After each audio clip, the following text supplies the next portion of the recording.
you understand the significance of them in the physics model. This term right here, this v sub s, that's the apparent speed that you're trying to accomplish with the metric. So that would be some number that, let's say you wanted to go 10c, that would be that value would be 10. This this function right here is called the shaping function, and this is what goes through and defines the geometry for the work bubble that forms around the spacecraft. This is the shaping function here. You've got a couple of parameters that you use to go through and design the shape and structure of the field. This first parameter is the shell thickness that determines the actual thickness of the bubble.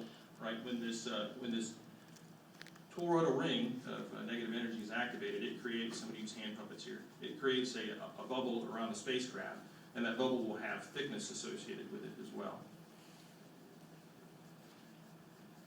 This is the radius, and you can see here, this is a notional layout. You've got a ring of some apparatus that generates the negative energy necessary to initiate the field, and then you have some location in the center where you would put your avionics, or maybe the crew would be there, whatever mission you can think of.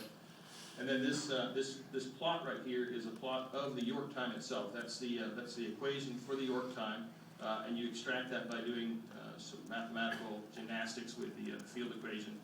And what this is like a if you go back to that warp bubble concept I was talking to you about, this is like a cut right through the center of the field, and then the height and depth here represents the intensity of the effect, right? So a higher or lower amplitude here means that you're expanding and contracting space more than where the space is flat.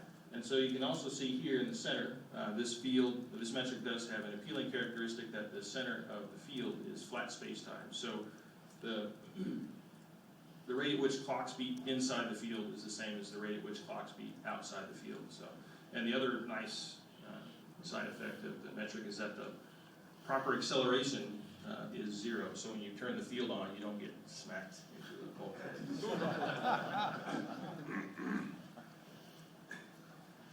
Now, as part of the process of getting ready for this meeting, I did go update some of my tools to kind of study the field over a broader range of input parameters. I've got a couple videos. If we get a chance towards the end, I'll show you those things. But I did find some things out. Sometimes when you do work in general relativity, you might want to make some simplifying assumptions because it is hard work, but